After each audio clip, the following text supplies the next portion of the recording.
बिस्मिल्लाहिर्रहमानिर्रहीम। उर्दू रेडियो में खुशामदीद। जेल की उस काल कोठरी में अंधेरा छाया हुआ था। मैं दहशत और खौफ का शिकार होकर सहमी हुई वहाँ बैठी थी। मेरे खौफ की वजह वो शैतानी आंखों वाला इंसान था जो बिल्कुल मेरे सामने बैठा मुझे हवस भरी नज़रों से देख रहा था। रात की तन्हाई और मैं अकेली औरत ज़ात जेल का हवलदार ना जाने कहाँ मर गया था।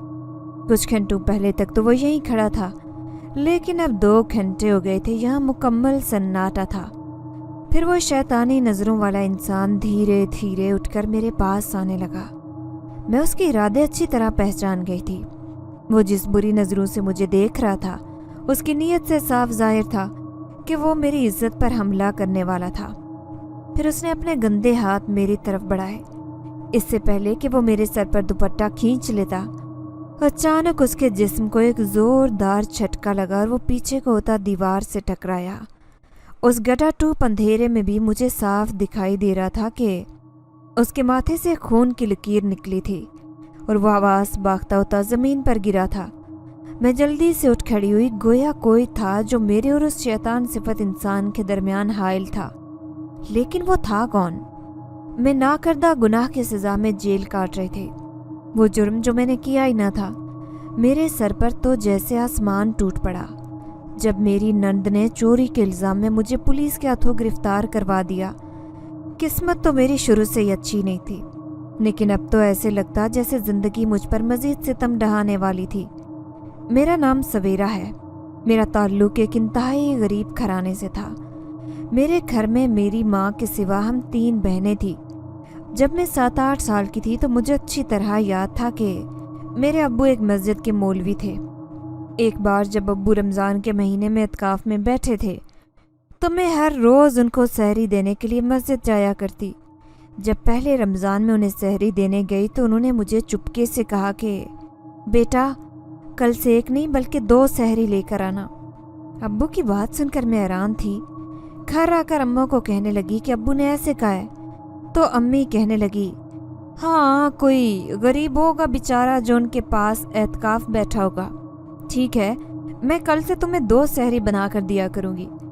यूँ रोज़ाना मैं उनके लिए 1 के बजाय 2 सहरी देने जाया करती और ऐसे इफ्तारी में 2 डिशें अलग से अम्मा बना कर देती जो मैं रोज़ाना उनको मस्जिद पहुँचाया करती।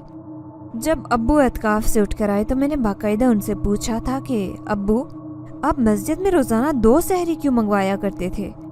फिर अब्बू मुस्कुराने लगे और मुझे कहा कि हाँ, एक था अल्लाह का बंदा जो लोगों की नज़रों से पोशीदा रहा करता था, लेकिन बस मुझे नज़र आया करता। मैं उस वक्त छोटी थी, मुझे उनकी बात समझ हरगिज़ नहीं आई।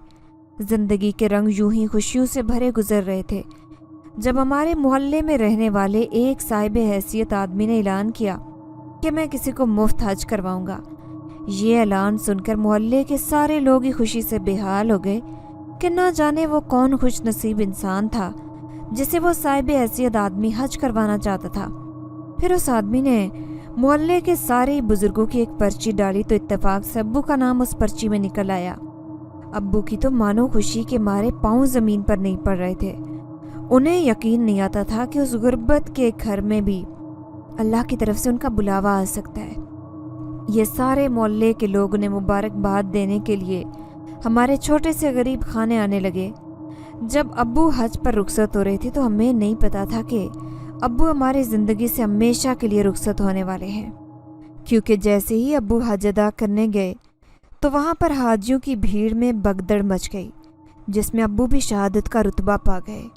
अब्बू को गए हुए काफ़ी महीने बीत गए, तब जाकर अम्मा परेशानी में दौड़ी हुई मोहल्ले के एक रईस आदमी के पास गई तो उन्होंने बताया कि मैंने तुम्हारे शोहर के बारे में मालूम किया है। जो लिस्ट मक्का से पाकिस्तान आई है उसमें तुम्हारे शोहर का नाम भी शामिल है। यूँ जैसे ही हम तक खबर पहुंची तो जैसे हमारे सर पर आसमानी बिजली गिरी थी, क्योंकि हम सोच भी नहीं सकते थे कि हमारे अब्बू हमसे यूँ जुदा हो जाएंगे। घर में रोना पीटना मच गया, लेकिन अम्मा खुश थी कि अब्बू ने ऐसे जगह पर जाकर आंखें बंद की थी जो नहायत ही पाक साफ और मुकद्दस जगह थी। यूँ अब्बू तो हमसे जुदा हो गए, लेकिन हमारा आसरा भी हमसे हमेशा के लिए छिन गया। अब जिंदगी की भाग दौड़ को आगे बढ़ाने के लिए किसी न किसी को तो काम करने की गर्ज से बाहर निकलना ही था। ऐसे में अम्मा ने बाहर की दुनिया में कदम रखा और लोगों के घरों में काम काज करने लगी। मुझसे बड़ी रईसा आपा थी जो घर का सारा काम काज करती और मैं दूसरे नंबर पर थी। फिर मुझसे छोटी रमशा थी। अब हम धीरे धीरे जवान हो रही थी और सबने अच्छे कदो कामत और खूबसूरत शक्लो सूरत पाई थी। सारे मोहल्ले वाले जानते थे कि मौलवी हनीफ की बेटियां किस कदर बाकरदार और इज्जत वाली लड़कियां हैं। एक दिन अचानक से अम्मा की तबीयत खराब हो गई तो अम्मा शदीद परेशान थी। वो सोचने लगी कि रोज रोज छुट्टी करने की वजह से कई बंगले वाली बेगम साहिबा उन्हें नौकरी से नाफारिग कर दे। मैं उनकी परेशानी समझ रही थी। फिर मैं रईसा आपा से कहने लगी कि मैं उनकी जगह काम पर चली जाती हूँ, ऐसे उन्हें शिकायत करने का मौका नहीं मिलेगा। अम्मा मुझे हरगिज़ वहाँ नहीं भेजना चाहती थी, लेकिन हालात के आगे मजबूर थी, इसलिए खामोश रही। फिर मैं उस दिन अम्मा की जगह उस बंगले में चली गई। मुझे घर का सारा कामकाज अच्छे तरीके से करना आता था। मेरी फुर्तियाँ देखकर बंगले की बेगम साहिबा हैरान थी। फिर वो अम्मा से कहने लगी कि मैं तेरी तनख्वाह बढ़ा दूंगी, लेकिन तेरी जगह पर मैं चाहती हूँ तेरी बेटी काम करे, क्योंकि वो तुझसे ज़्यादा जल्दी काम करती है और साफ सुथरा भी। अम्मा इस बात पर हिचकिचा रही थी। फिर मैंने अम्मा को समझाया कि कोई बात नहीं अम्मा, आपकी तबीयत भी ख़राब रहती है और काम करने में कैसी शर्मिंदगी। अब मैं उस बेगम साहिबा के बंगले पर काम करने लगी। वो बहुत रईस और अमीर कबीर औरत थी। उसकी एक मॉडर्न और फैशनेबल बेटी थी जिसका नाम सहरिश था। सहरिश बज़ाहिर एक मॉडर्न लड़की थी, लेकिन उसका रंग सांवला था, जिसकी वजह से वो इतनी खूबसूरत नज़र नहीं आती। एक दिन मैंने सुना जब वो अपनी माँ से कह रही थी कि अम्मी, क्या ज़रूरत थी आपको इतनी नौजवान काम वाली रखने की? आपको पता है कि समी की आदत कैसी है। ऐसा ना हो कि इतनी खूबसूरत लड़की देखकर उसका दिल पिघल जाए। फिर वो बेगम साहिबा नाक चढ़ाकर कहने लगी कि ओहो, एक काम करने वाली को क्या मैं अपने बेटे की पसंद बनाऊंगी? तुमने सोचा भी कैसे सहरिश? मुझे इन दोनों की बातें हरगिज़ समझ नहीं आ रही थी, लेकिन मुझे इतना ज़रूर मालूम था कि वो जिस लड़के के बारे में बात कर रही थी वो बेगम साहिबा का छोटा बेटा था जिसका नाम समी था। और फिर जैसे ही समी यूनिवर्सिटी की छुट्टियों में घर आया तो मैंने नोट किया कि वो बार बार मुझे देख रहा है और बहाने से मुझसे बात करने की कोशिश करता है। उसकी इतनी बेतकल्लुफ़ी देखकर मैं डरी रहती और सोचती कि अगर बेगम साहिबा ने इसे मुझसे यूं बात करते हुए देख लिया तो वो ना जाने मेरे साथ क्या सलूक करेंगी। कुछ भी था, उनके दिए हुए पैसों से ही हमारा घर चल रहा था। मैं काम करती थी और वो मुझे तनख्वाह देती थी। फिर वही हुआ जिसका डर था। समी ने अपनी माँ से कह दिया कि वो मुझे पसंद करता है और मुझसे शादी करना चाहता है। मुझे हरगिज़ उसके इरादों की खबर नहीं थी, लेकिन जब एक दिन बेगम साहिबा ने अम्मा को बुलाया तो ये बात अम्मा से कही थी। बेगम साहिबा ने मेरा रिश्ता अम्मा से मांग लिया और मुझे हैरानी हो रही थी कि कल तक तो वो मुझे अपनी बहू बनाने पर राजी ना थी, तो फिर अचानक उनका इरादा कैसे बदल गया? तो शायद अपने बेटे की मोहब्बत में मजबूर हो गई थी, क्योंकि समी ने उन्हें खुदकुशी की धमकी दी थी। फिर एक छोटी सी सादा सी तकरीब में मेरा निकाह बेगम साहिबा के बड़े बेटे समी से हो गया। मैं सोच भी नहीं सकती थी कि किस्मत मुझ पर इतनी धनी होगी कि मैं नौकरानी से बेगम साहिबा बन जाऊंगी। लेकिन मैं देख रही थी कि सहरिश मुझे बहुत नफरत भरी नज़रों से देख रही थी। वो समी से बड़ी थी, लेकिन अभी उसकी शादी नहीं हुई थी, जबकि छोटे भाई की शादी उससे पहले ही हो गई थी। मुझे उसकी नज़रों से बहुत खौफ महसूस हो रहा था। ना जाने उसके दिल में मेरे लिए क्या इरादे पल रहे थे। पलक झपकते में ही शादी का 1 महीना गुजर गया। वो 1 महीना मेरे लिए किसी हसीन ख्वाब से कम नहीं था, क्योंकि समी की संगत पाकर मैं खुद को हवाओं में उड़ता महसूस कर रही थी। फिर एक दिन जब बेगम साहिबा ने यह कहा कि समी मज़ीद आला तालीम हासिल करने के लिए लंदन जा रहा है, यह खबर मेरे ऊपर बिजली बनकर गिरी। मुझे जब पता चला मैं रो रो कर बेहाल हो रही थी। फिर समी ने मुझे दिलासा दिया कि फ़िक्र ना करो, मैं सिर्फ 2 साल के लिए जा रहा हूँ, उसके बाद हमेशा के लिए पाकिस्तान आ जाऊँगा तुम्हारे पास। उसका मतलब था कि मुझे ये 2 साल समी के बगैर उस घर में गुजारने थे, वो भी अपनी सास और नंद के साथ जो मुझे ज़्यादा पसंद ही ना करती थी। फिर जैसे ही समी पाकिस्तान से रुखसत हुआ तो साथ ही मेरी ज़िंदगी की रौनकें और खुशियाँ भी साथ ले गया। अब मैं थी और मेरी तन्हाई, लेकिन मुझे नहीं पता था कि मेरी सास और नंद ने मेरे लिए नफरत का एक ऐसा जाल बिछाया था जिसमें मैं कभी भी फंस सकती थी। अब जब भी समी का फ़ोन आता तो वो मुझे बात तक न करने देती। मेरी सास और नंद उल्टी सीधी बातें लगाकर उसे बताती कि तुम्हारी बीवी तो बहुत आवारा मिजाज हो गई है, उसका चक्कर नित नए लड़कों से चल रहा है। मैं बेचारी उन्हें ये सब करता देख रही थी, क्योंकि मैं उन्हें नहीं समझती थी कि मेरे लिए वो इतनी नफरत रखती हैं अपने दिल में। उन्होंने मेरी शादी का ड्रामा किया था, वो सिर्फ समी को बाहर मुल्क भेजने के लिए। धीरे धीरे उन्होंने मेरे लिए समी के दिल में बहुत ज़्यादा नफरत भर दी, जिसकी वजह से वो मेरी शक्ल भी देखना पसंद न करता। फिर उन दोनों ने एक साजिश रची और मेरी नंद ने पूरे घर में ऐलान कर दिया कि उनके घर के लिए जहेज के लिए रखा हुआ जेवर मेरे कमरे से चोरी हो गया है। यूँ पूरे घर की तलाशी ली गई, साथ ही मेरी अम्मा को भी मेरे मैके से बुला लिया गया। फिर मैं ये देखकर शशतर रह गई कि वो जेवर मेरे कमरे में रखे मेरे ब्रीफकेस से बरामद हुआ। उस जेवर को वहाँ किसने रखा था और उन लोगों का क्या मकसद था, मैं अच्छी तरह समझ गई। वो दोनों किसी भी तरह में मुझे उस घर से निकालना चाहती थी और वो अपने इस मकसद में कामयाब भी हो गई। अब मेरी नंद जी भर कर मुझे कोसने और बद्दुआएं दे रही थी। फिर उसका बस नहीं चला, उन्होंने पुलिस को भी कॉल करके बंगले पर बुला लिया। उसी वक्त मेरी सास ने फौरन समी का नंबर मिलाया और उसे सारी सूरत हाल से आगाह कर दिया। उन्होंने मुझ पर यह इल्ज़ाम लगाया कि मैं ये जेवर चोरी करके अपने मैके ले जाना चाहती थी और इस साजिश में मेरी माँ भी शामिल थी। समी ये सारी बातें सुनकर शदीद गुस्से में आ गया। फिर उसने मुझे फ़ोन पर ही तलाक दे दी और अपनी माँ को कहने लगा कि फ़ौरन इसकी माँ को इसे पुलिस से गिरफ्तार करवा दो। इसकी बहन तो पहले ही ये चाहती थी कि मेरा वजूद उस घर में न रहे, क्योंकि वो मुझसे शदीद नफरत करती थी। फिर थोड़ी देर बाद उन दोनों ने पुलिस को बुलवा लिया और वो हम दोनों को गिरफ्तार करके ले जाने लगी। फिर मैंने पुलिस की मिन्नतें की कि जो कुछ भी हुआ उसमें सिर्फ मेरा हाथ था, उसमें मेरी माँ का कोई कसूर नहीं था। यूँ मैंने उस गुनाह का इल्ज़ाम अपने सर लिया जो मैंने किया ही नहीं था। मेरी सास ने अच्छे खासे पैसे देकर पुलिस को ये कह दिया कि इसका ठिकाना अब जेल होना चाहिए, इसे हरगिज़ जेल से वापस न आने देना। यूँ मैं हमेशा के लिए कैदी बनकर उस जेल में ज़िंदगी गुजारने लगी। मैं नहीं जानती थी कि मेरी ज़िंदगी इतनी भयानक हो जाएगी। जैसे ही मैं उस जेल में गई तो वहाँ पर एक शैतान सिफत आदमी पहले से ही मौजूद था, जिसने अव्वल रोज़ से ही गलत निगाह डाल रखी थी। लेकिन आज तो उसने बाकायदा कोशिश की थी, जिसके नतीजे में किसी ने मुझे बचा लिया। लेकिन वो पोशीदा इंसान कौन था, अभी तक मुझे उसकी समझ नहीं आई। फिर थोड़े ही दिन गुजर गए। अम्मा मुझसे मिलने जेल में आई और मुझसे कहने लगी कि मुबारक हो सवेरा, तेरी ज़मानत हो गई है। तेरे अब्बा के पुराने जानने वाले मिल गए थे जो कि अच्छी पोजीशन पे हैं, उन्होंने ही तेरी ज़मानत करवाई है। अम्मा की ये बात सुनकर मुझे ख़ास खुशी नहीं हुई थी, क्योंकि मेरी पूरी ज़िंदगी बर्बाद हो गई थी। समी ने खड़े खड़े मुझे तलाक देकर फारिग कर दिया था। अब मेरी ज़िंदगी किसी जहन्नुम से कम नहीं थी। अब मैं ज़मानत पर रिहा होकर जेल से अपने घर आई थी। मैं सोचने लगी कि मैं तो अच्छी भली इज्जत की ज़िंदगी गुजार रही थी, फिर ना जाने क्यों इस बेगम साहिबा के बेटे ने मेरी ज़िंदगी को यूं बर्बाद करके रख दिया।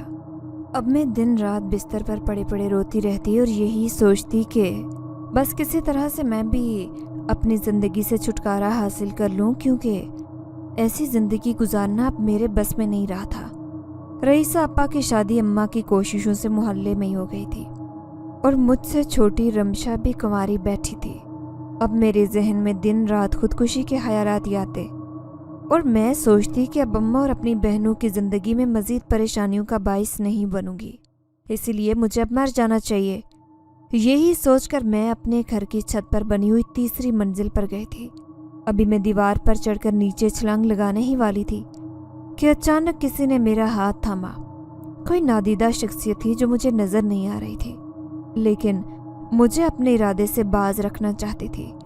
अब मैं जैसे ही नीचे को झुकती तो वही नादीदा शख्सियत मेरा हाथ पकड़कर मुझे वापस खींच लेती। अब मैं पीछे को ही हैरत से इधर उधर देख रही थी, क्योंकि मुझे कोई भी नज़र नहीं आ रहा था, लेकिन ऐसा महसूस होता जैसे कोई मेरे पास खड़ा है। मैं चारों तरफ आंखें फाड़ कर देखने लगी और बोली, कौन हो तुम?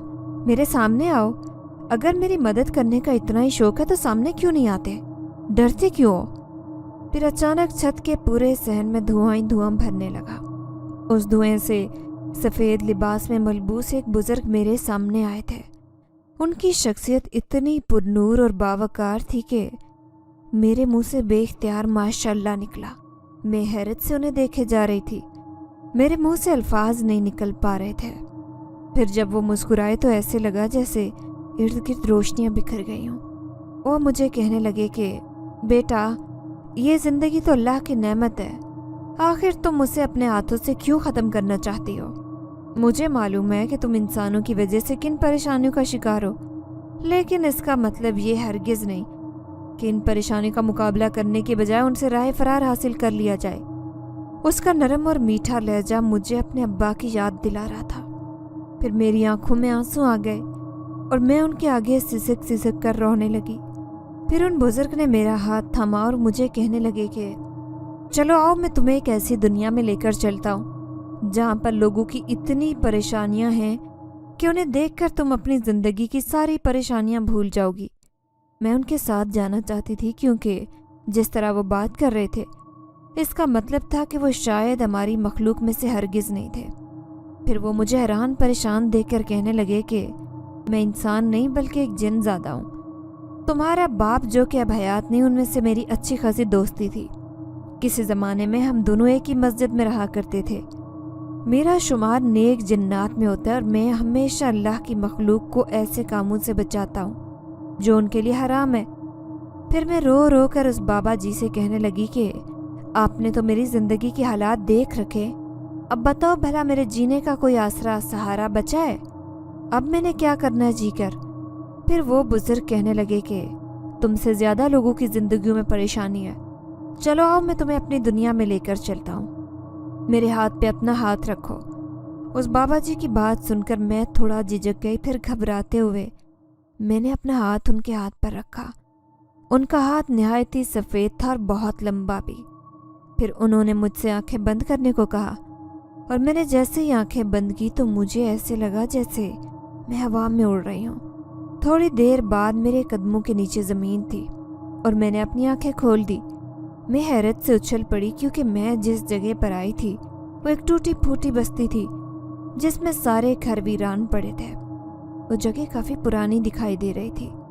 تبھی اچانک میری نظر بستی کے دائیں طرف کو اٹھی جہاں ایک پہاڑی تھی۔ اس پہاڑی کی چوٹی پر ایک لڑکی بیٹھی تھی جس کے لمبے سیاہ کالے بال کمر پر بکھرے تھے۔ اس نے سفید رنگ کا خوبصورت لباس پہنا تھا۔ وہ لڑکی مجھ سے پیٹھ موڑے دوسری طرف کو بیٹھی تھی۔ میں حیران ہو کر سوچنے لگی کہ اتنی غیر آباد بستی میں اس لڑکی کا ہونا اچنبھے کی بات تھی۔ میری حیرانی سمجھ کر وہ بزرگ جن زاد مجھ سے کہنے لگے کہ ابھی تمہارا حیران ہونا باقی ہے کیونکہ یہ لڑکی زندہ نہیں بلکہ مر چکی ہے۔ میں حیرت سے چونک گئی اور خوفزدہ بھی ہوئی۔ یہ بستی آج سے 20 سال پہلے اجڑ گئی تھی، وہ بھی صرف اور صرف اس لڑکی کی بددعا کی وجہ سے۔ میں حیران تھی کہ آخر اس لڑکی کے ساتھ ایسا کیا ہوا ہوگا جس کی وجہ سے اس نے بستی والوں کو یوں بددعا دی۔ بزرگ مجھ سے کہنے لگے کہ اس لڑکی کا نام شیبا تھا۔ یہ اس بستی کی سب سے خوبصورت اور شوخ و چنچل لڑکی تھی۔ اس کی خوبصورتی دیکھ کر تو شاید چاند بھی شرما جاتا۔ گاؤں کے جتنے بھی نوجوان تھے ان میں سے کوئی بھی ایسا نہیں تھا جو اس لڑکی کے خواب نہ دیکھا کرتا۔ اس لڑکی کا باپ چودھری تھا۔ کسی کی اتنی ہمت نہیں تھی کہ چودھری کی بیٹی شیبا کو آنکھ بھر کر دیکھ سکتا۔ جب وہ کسی شادی بیاہ میں تیار ہو کر نکلتی تو لوگ اس کی خوبصورتی کی واہ واہ کرتے۔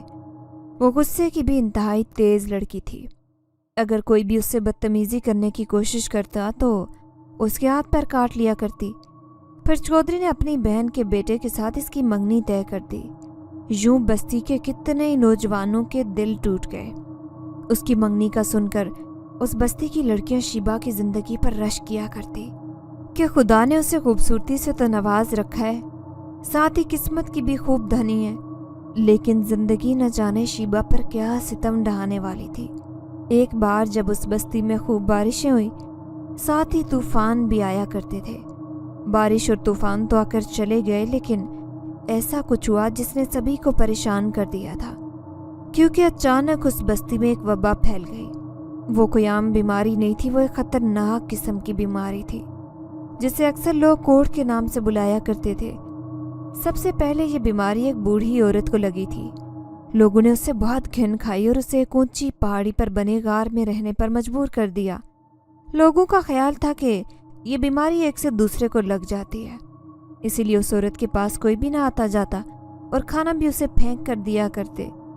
अगर वो गलती से बस्ती की गलियों में आ जाती तो बस्ती के बच्चे उसे पत्थर मारकर वापस पहाड़ी पर जाने के लिए मजबूर करते।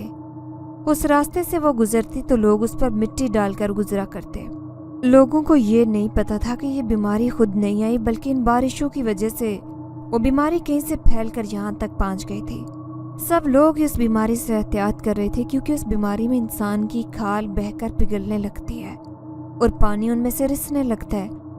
कुछ दिन बाद शीबा की शादी की तैयारियां चलने लगी और चौधरी ने उसकी शादी की तैयारियां निहायत शानदार अंदाज में करना शुरू की। सभी जोश और खरोश से शादी की तकरीब में हिस्सा ले रहे थे।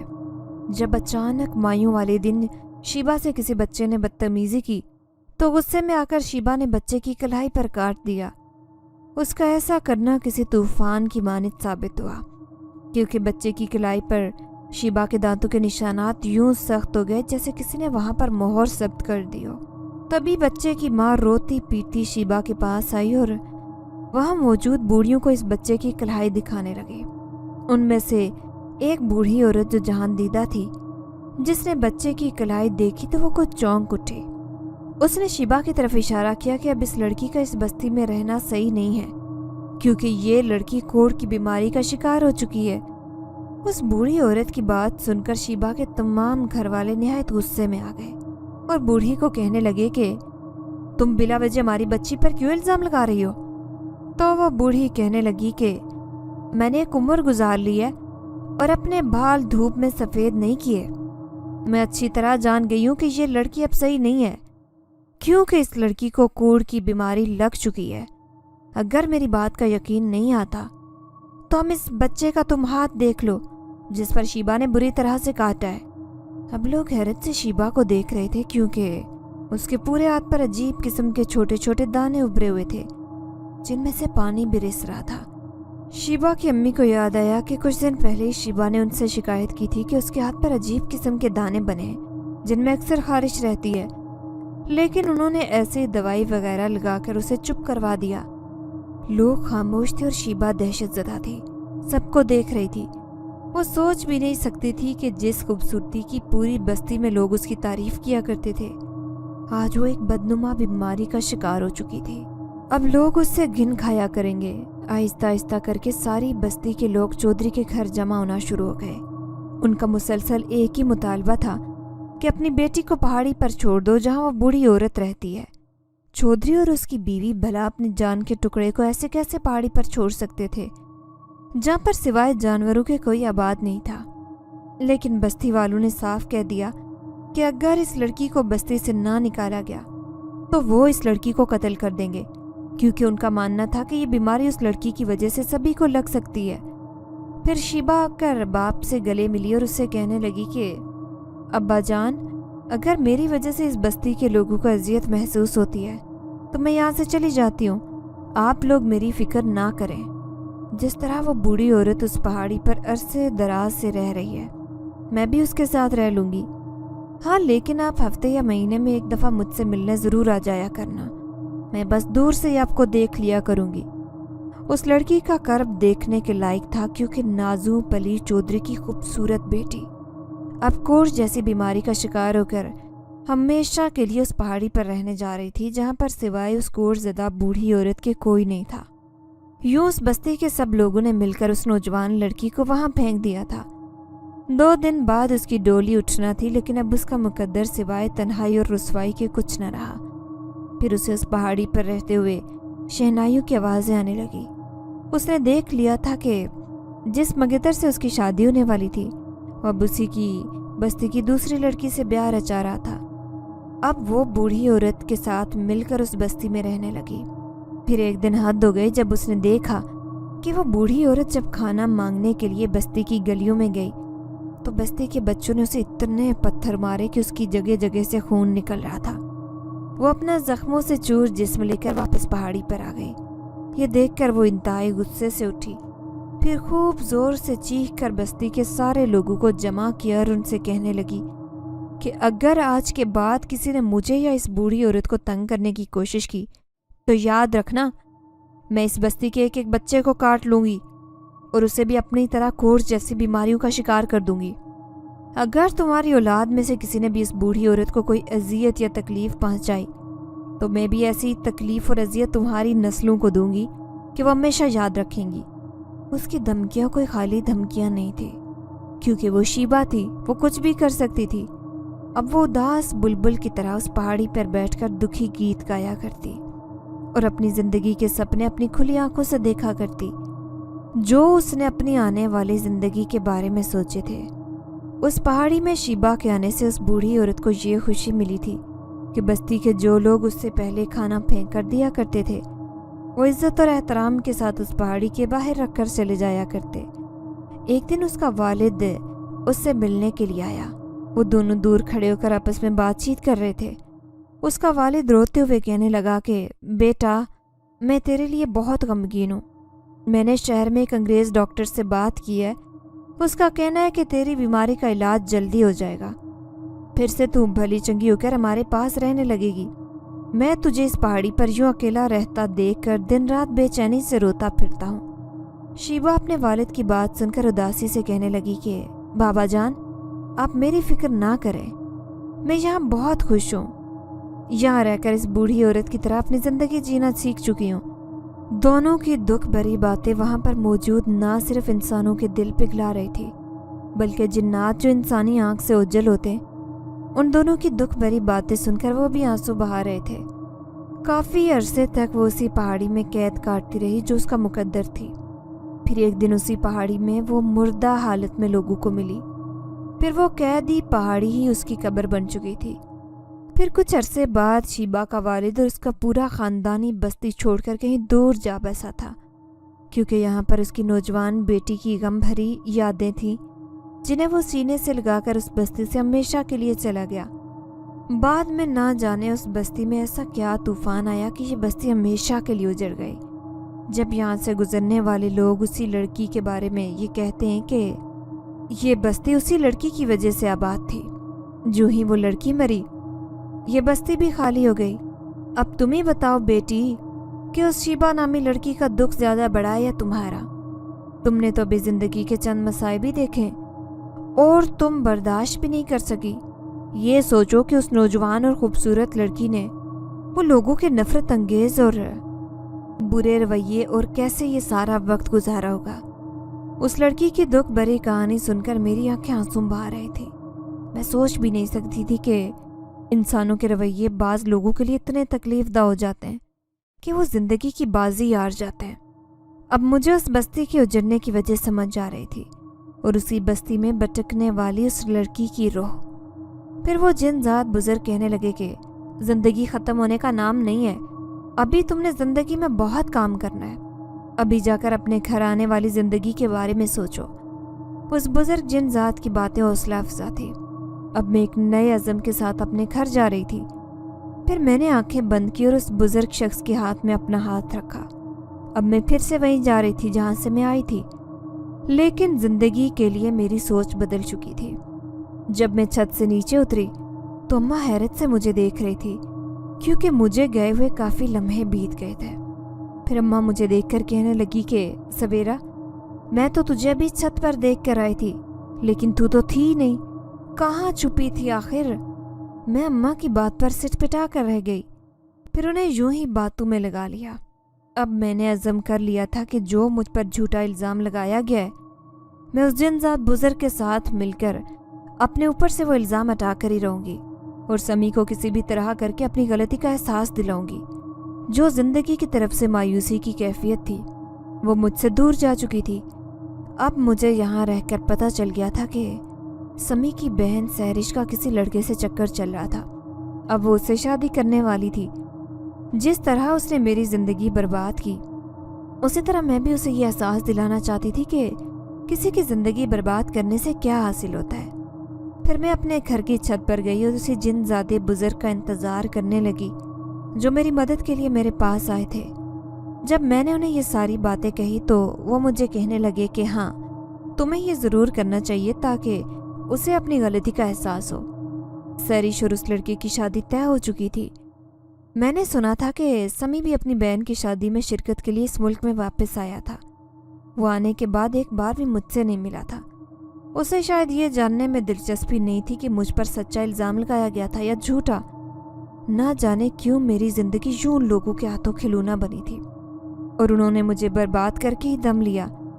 एक दिन जब मैं मायूसी से उन्हीं के बारे में सोच रही थी तो अचानक मेरे पास वो बुजुर्ग जिनजाद आया और मुझसे कहने लगा कि चलो अब तुम्हें ऐसा कुछ करना चाहिए कि जिस लड़की ने तुम पर गलत इल्ज़ाम लगाया था, आज वो वक्त दोबारा आया है।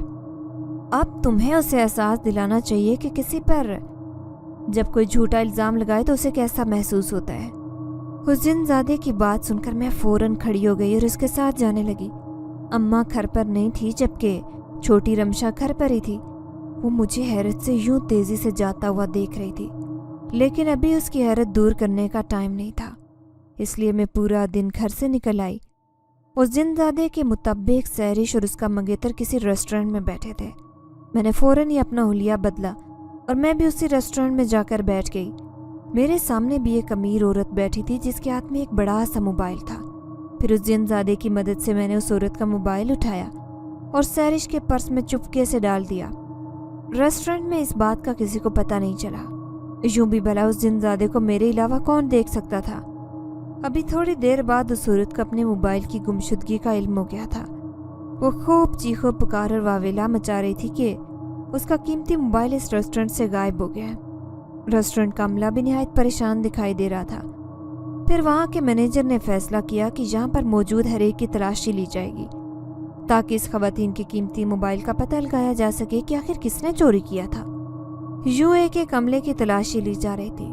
सैरिश बड़े आराम से बैठी थी क्योंकि उसके साथ जो कार्रवाई मैंने और जिनजादे ने मिलकर की थी इस बात का इल्म तक नहीं था उसे। फिर जैसे ही मैनेजर ने सैरिश के बैग की तलाशी ली तो वो मोबाइल उसके बैग से बरामद हो गया। वो हक्का बक्का ये सब देख रही थी। उसके वहमो गुमान में भी नहीं था कि ये मोबाइल उसके पर्स में कैसे आया। अब फौरन ही उस औरत ने गुस्से में आकर पुलिस तलब कर ली। आज वो सारी उसी सूरत हाल में गिरफ्तार थी जब उसने चंद दिन पहले मुझे भी ऐसी सूरत हाल में पुलिस के हाथों गिरफ्तार करवा दिया था। उसका मंगेतर भी हैरान था और तासुफ भरी नज़रों से सैरिश को देख रहा था। थोड़ी देर बाद पुलिस आ गई। अब वो सैरिश को गिरफ्तार करके साथ ले जा रही थी। आज यकीनन उसे एहसास हो गया होगा कि किसी के साथ बुरा करेंगे तो अपने साथ भी कभी न कभी ज़िंदगी में बुरी सूरत हाल सामना करने का अंदेशा हो सकता है। वो रो रो कर वहाँ मौजूद तमाम लोगों को कह रही थी कि उसने हरगिज़ मोबाइल नहीं चोरी किया। पता नहीं किसी ने साजिश करके मोबाइल उसके बैग में डाला है।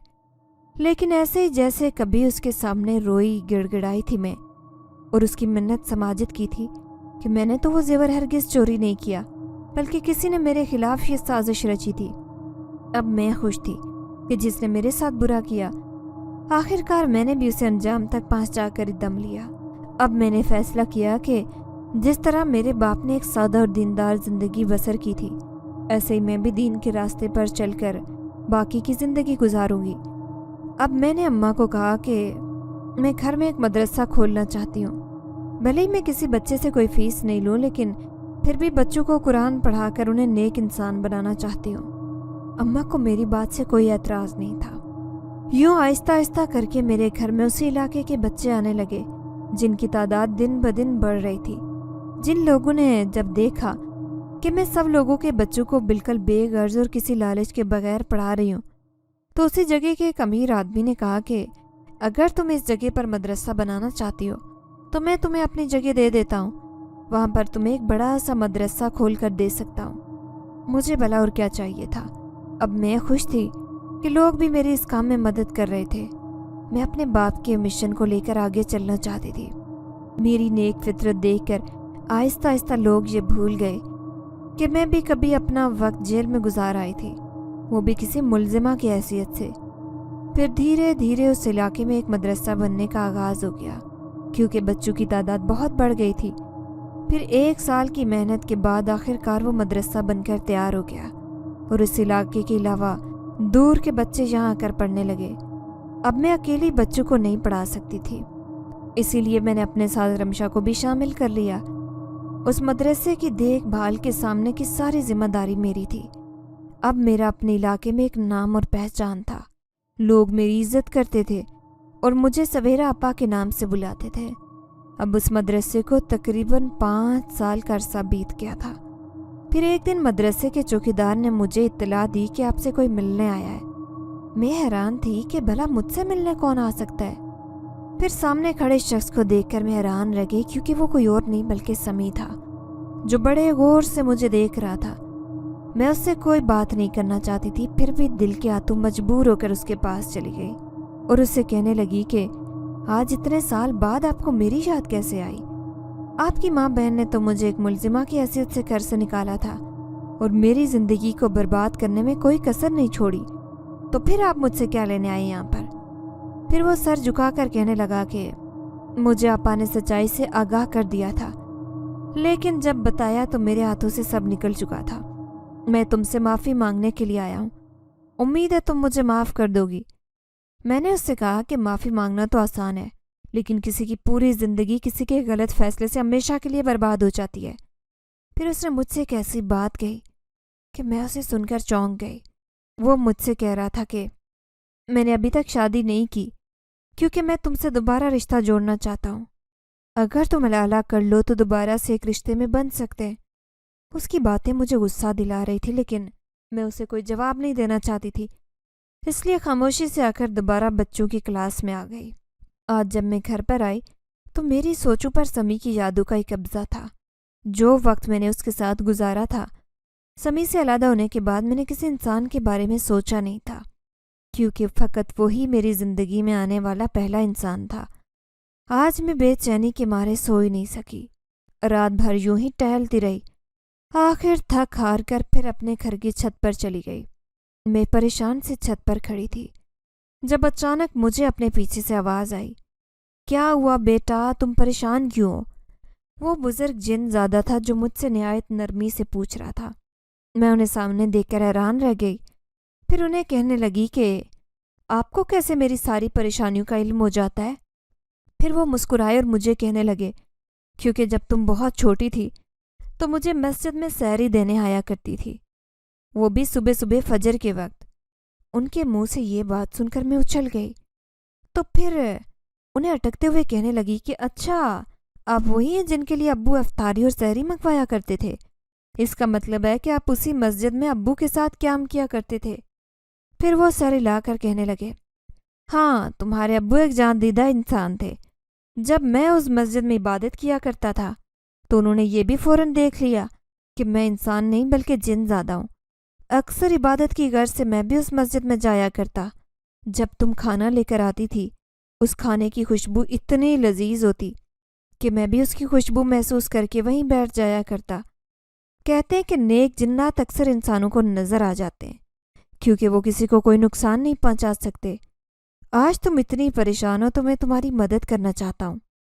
اگر تم دوبارہ اپنی ازدواجی زندگی کو شروع کرنا چاہتی ہو تو اس میں کوئی مذائقہ نہیں، کیونکہ انسان کو ہمیشہ دل کی بات سننی چاہیے، نہ کہ لوگوں کی فکر کرنی چاہیے کہ وہ کیا باتیں کریں گے۔